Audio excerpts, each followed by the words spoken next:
6월 5일 목요일 역대상 7장 1절로 8장 40절 약한 나로 강하게입니다. 계속 이어지는 이스라엘의 족보로 오늘은 7장과 8장을 살펴보시겠습니다. 7장에서는 이사갈, 베냐민, 므낫세, 에브라임, 아셀 지파에 대한 족보를 기록하고 있습니다. 그들이 이토록 북이스라엘에 속했던 지파들을 정성스럽게 기록하는 이유가 무엇일까요? 하나님께서 과거에 그들을 어떻게 신실하게 대해오셨는지 기억하게 하는 것이 1차 목적이죠. 그리고 두 번째 이유는 바로 그 하나님께서 결코 그들을 버리지 아니하시고 그들의 앞날도 인도해 주실 것이다 라는 그 회복의 소망을 가지게 하는 것입니다. 이제 이어지는 8장은 베냐민 지파의 족보를 상세하게 소개하고 있습니다. 먼저 7장의 부분을 읽겠습니다. 이사갈의 아들들은 돌라와 부하와 야숲과 심으로 4사람이며 돌라의 아들들은 우시와 르바야와 여리엘과 야메와 입삼과 스무엘이니 다 그의 아버지 돌라의 집 우두머리라 대대로 용사이더니 다윗 때가 이르러 그 수요가 22,600명이었더라. 므낫세의 아들들은 그의 아내가 낳아준 이스리엘과 그의 소생 아람 여인이 낳아준 길르앗의 아버지 마길이니 마길은 훗빔과 숫빔의 누이 마가라 하는 이에게 장가 들었더라.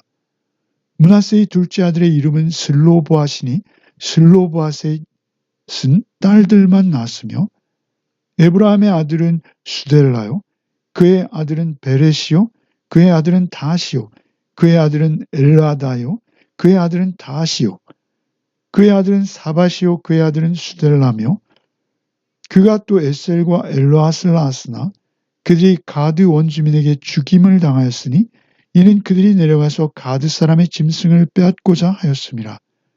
그의 아버지 에브라임이 여러 날 슬퍼함으로 그의 형제가 가서 위로하였더라.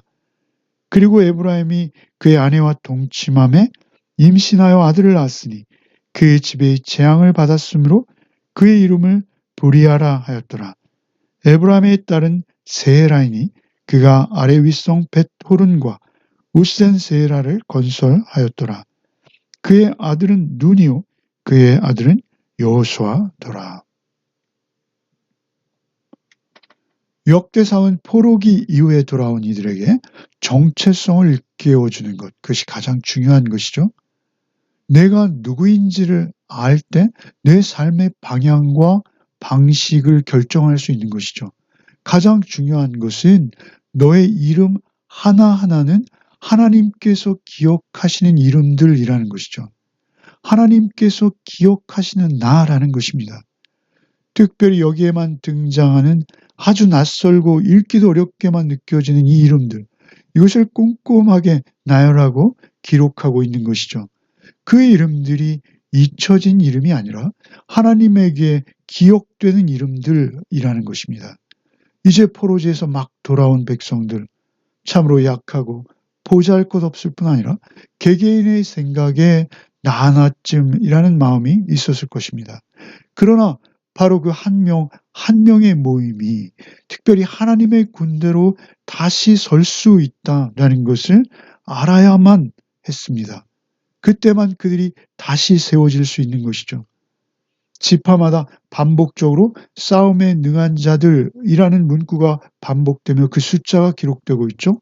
병력의 숫자가 중요한 것이 아니라 스스로 하나님의 군대로 인식하는 자기 정체성이 중요한 것입니다. 하나님 나라를 살아내는 싸움, 그것은 바로 한 명 한 명, 나로부터 시작되기에 그렇습니다.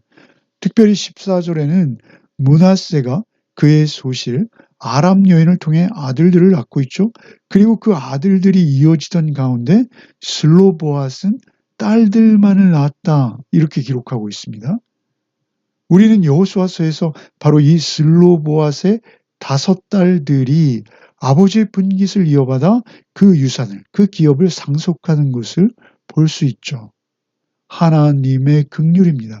그리고 이어지는 24절에 에브라임의 딸 가운데 세라라는 이름의 딸이 있죠. 그는 윗 베토른과 아랫 베토름을 짓고 또 우센세라라는 세 개의 성읍을 건설하고 있습니다.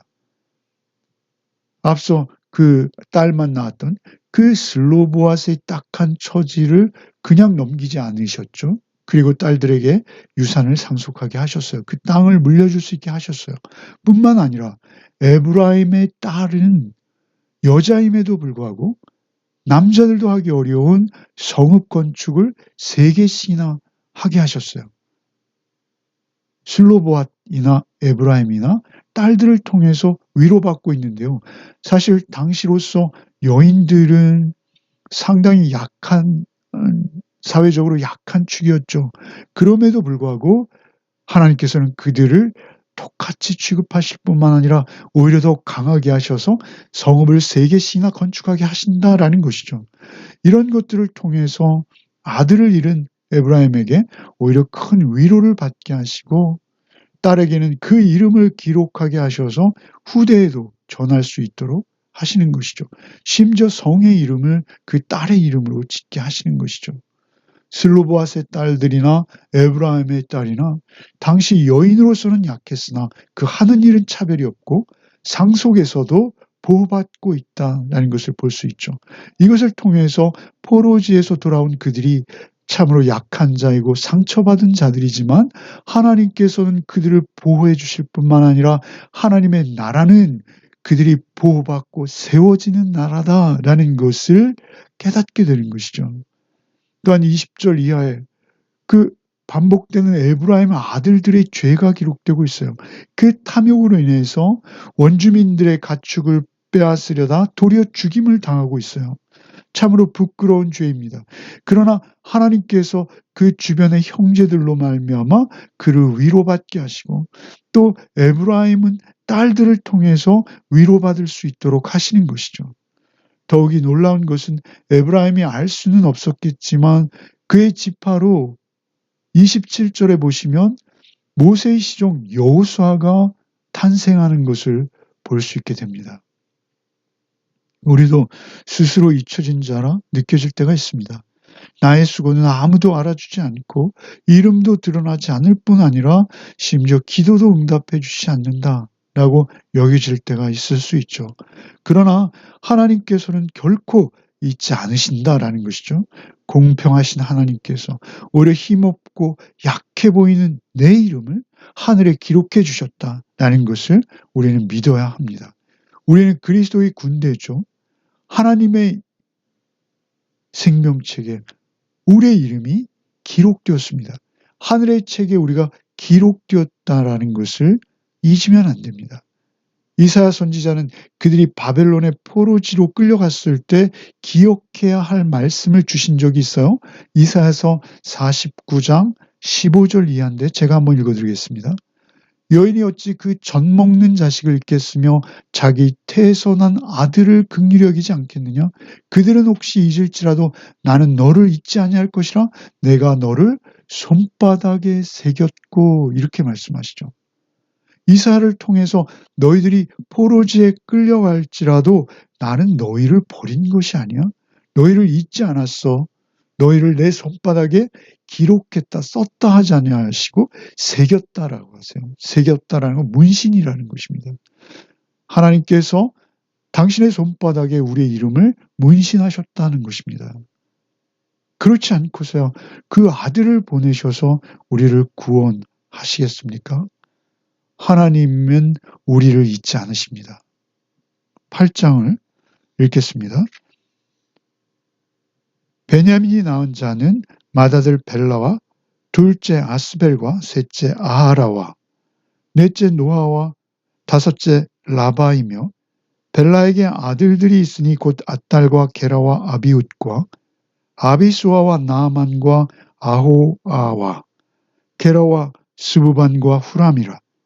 에웃의 아들들은 이러하니 그들은 게바 주민의 우두머리로서 사로잡혀 마나핫으로 갔으니 곧 나아만과 아히야와 게라이며 게라는 또 웃사와 아히웃을 낳았으며 사하라임은 두 아내 후심과 바라를 내보낸 후에 모압 땅에서 자녀를 낳았으니 그의 아내 호데스에게서 낳은 자는 요밥과 시비아와 메사와 말감과 여호수와 사갸와 미르마이니 이 아들들은 우두머리이며 넬은 기스를 낳고 기스는 사울을 낳고 사울은 요나단과 말기수아와 아비나답과 에스바를 낳았으며 요나단의 아들은 무립바알이라 무립바알은 미가를 낳고 미가의 아들들은 비돈과 멜렉과 디레아와 아하스이며 아하스는 여호앗다를 낳고 여호앗다는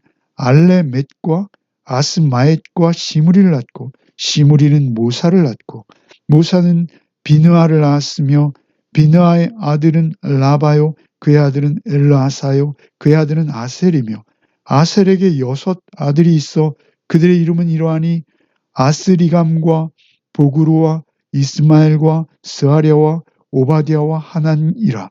아셀의 모든 아들들은 이러하며 그의 아우 에색의 아들들은 이러하니 그의 맏아들은 울람이요 둘째는 여호수요 셋째는 엘리벨렛이며 울람의 아들은 다 용감한 장사요 활을 쏘는 자라. 아들과 손자가 많아 모두 150명이었더라. 베냐민의 자손들은 이러하였더라. 베냐민 지파의 아주 자세한 족보가 다시 소개되고 있죠.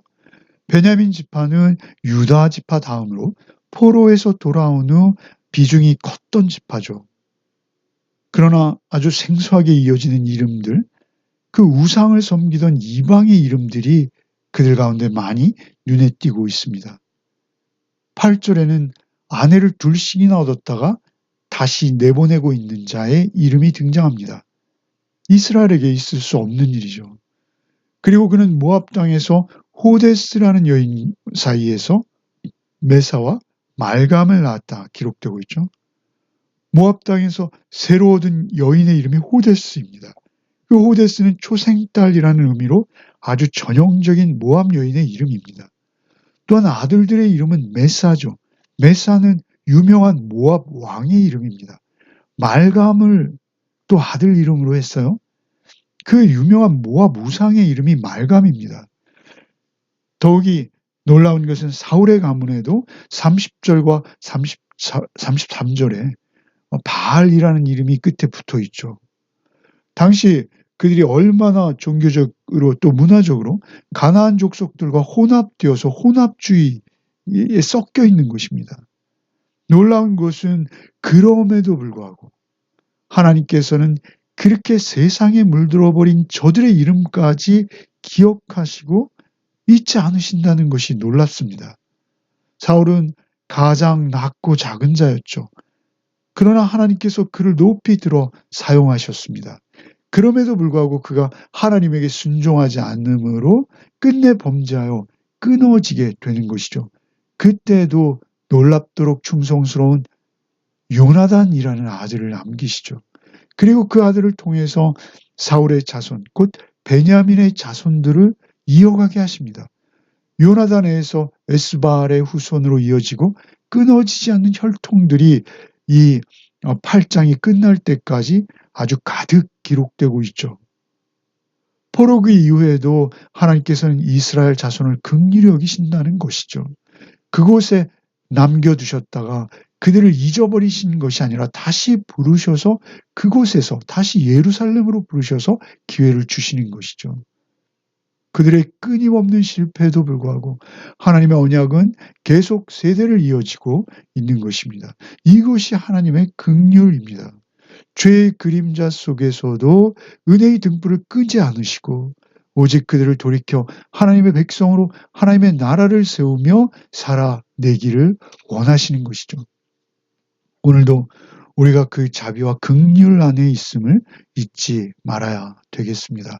우리가 범죄할 때마다 예수 그리스도의 대속의 은혜를 의지하여 우리를 향해 손을 내미시는 그 피 묻은 손을 내미시는 예수 그리스도를 붙드는 것이 우리의 할 일입니다. 오직 오늘도 긍휼하신 하나님 앞에서 세상과 구별되어 회개하고 늘 돌이키며 하늘의 자녀답게 하나님의 백성답게, 하나님의 시민권자답게 하루를 살아내는 복이 저와 여러분에게 있으시기를 바랍니다. 이사야서 49장 15절 이하를 다시 한번 읽고 드리고 기도하겠습니다. 여인이 어찌 그 젖 먹는 자식을 잊겠으며 자기 태선한 아들을 긍휼히 여기지 않겠느냐. 그들은 혹시 잊을지라도 나는 너를 잊지 아니할 것이라. 내가 너를 손바닥에 새겼고. 기도하시겠습니다. 주님, 연약한 우리의 이름 하나하나를 기억해 주심에 감사를 드립니다. 잊혀진 자 같을 때에도 우리의 이름이 하나님의 손바닥에 새겨진, 문신되어진 이름임을 잊지 않게 하여 주시옵소서. 오직 주님의 긍휼만을 붙듭니다.